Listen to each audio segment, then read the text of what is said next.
Hello. Hi. And welcome to Cliff Alerts. Today we're going to be talking about OWN Network's reality-based TV series Ready to Love, Season 6, Reunion Part 2, and who we're going to give the attention to today. Put the attention on Miss Tina.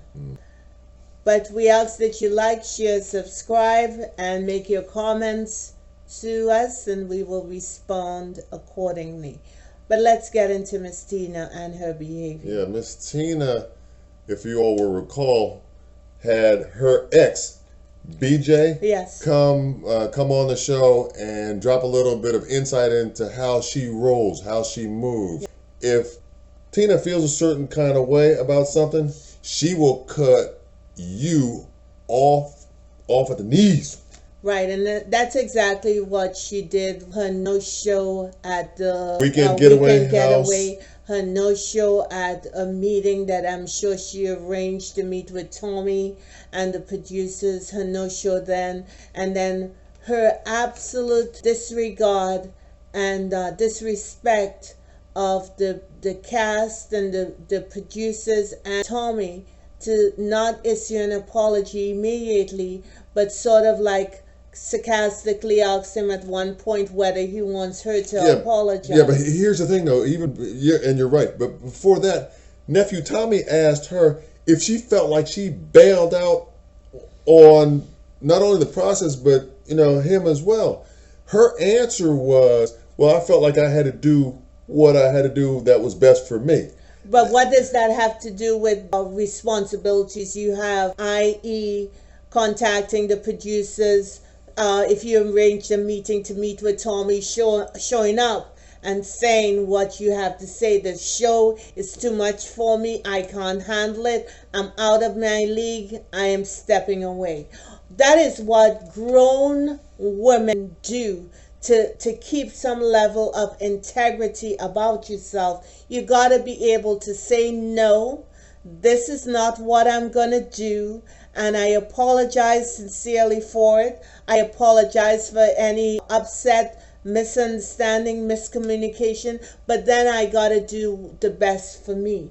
But doing the best for me does not entail disrespecting someone else's time, their profession, and the quality of a show they're trying to produce. Yeah, to me, she rationalized her response by saying, oh, well, I didn't have any deep connections here, and I felt like I was wasting my time. Well, you not only wasted your time, but you wasted other people's time absolutely. As well. So does that justify how you moved? It does not. And additionally, when she did show up at the retreat house, she pretended that, oh, she was so sorry she missed something.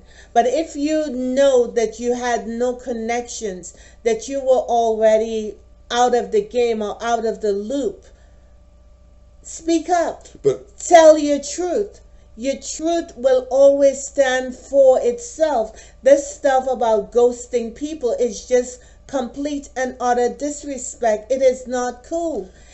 Saying no to something you don't like is building of an honor system within you, that you're able to say no when you want to say no and say yes when you need to say yes. But here's the thing though. Let's get back to this whole idea about, she said that she didn't have any deep connections. She had some connection, at least on some level, with P.O., right? She did not have any deep connection. She's right. Absolutely right. Right, but Tina talked initially. We did a segment about P.O.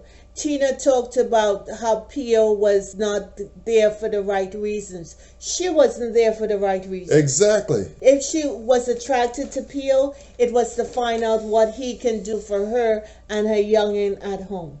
Yes. That's what she was about. And that's not looking for love. That's looking for a sugar daddy. Right. He called him a liar. Right. Like what and then she wanted to go in with that venom. Oh, how he's an old ass man, and the Viagra bit. And Tommy had to shut her down. Right. And when Tommy asked her, did you bail on us? Did you bail on yourself? And the process, yeah. And the process. And she doesn't even recognize that the show has legs. It's global. It goes all over the world. So people are looking. And if she has some level of understanding that if she's a businesswoman or if she's a woman and she has a daughter, Yeah, and it's as like, a young person, she needs to show up with some level of integrity about herself. yeah, and what you said earlier, I think, was right on point about she had no conscience about not offering some kind of or any kind of None. apology. None. And for that, for me, that lets me know that from my vantage point, she is way too self-absorbed, too selfish to really be concerned with anybody else other than how she's moving and what she's rolling with as it Right, relates because to I even her saw her realm, her reality. I That's it. saw her on these YouTube channels, Yeah. and she was saying she was being misrepresented. But you're representing yourself now and taking responsibility for your actions. Right, right. She said she had to do what she had to do, but she sidestepped that question that Tommy asked her as it relates to did she just kind of ghost everybody as it relates to That's the that's a process? level of immaturity. No They question, say that undoubtedly Wiley is. was immature, Right. but we have immaturity right in front of us. Right, you know what I mean? So I'm not sure what Tina's expectation now is that she sent this nonsense out to the world, and what she expects will be coming back at her.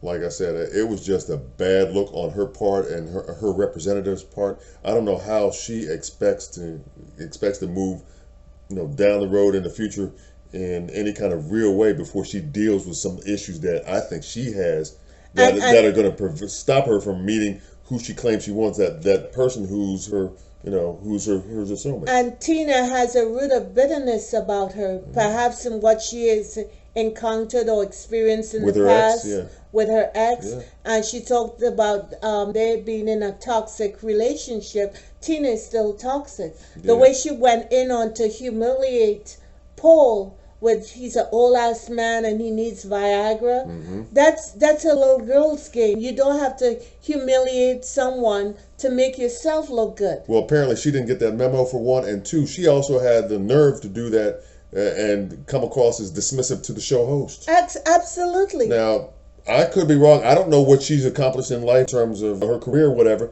but it's kind of not a good career move if you're going to try to really disrespect and be dismissive of a show host who's nationally known, appears not only on this TV show but also on a syndicated radio program as well. Well, I'm just saying you're probably going to see her on another show acting up because that's the realm she's walking in right now. No accountability, no responsibility. Do whatever the bleep she wants. I can't disagree with that. I So really can't. that's all I got. Karma is coming. You cannot. Again, I'm gonna be like a repetitive now. You cannot do ugly to people and expect good to come to you. That's not how it works. Well, hopefully she makes that change and all of that, in the time that she chooses or sets aside to work on herself. Because if she doesn't, that's exactly what's going to happen. I hope she looks at this and is really mortified by what she sees herself doing on television and try to make amends.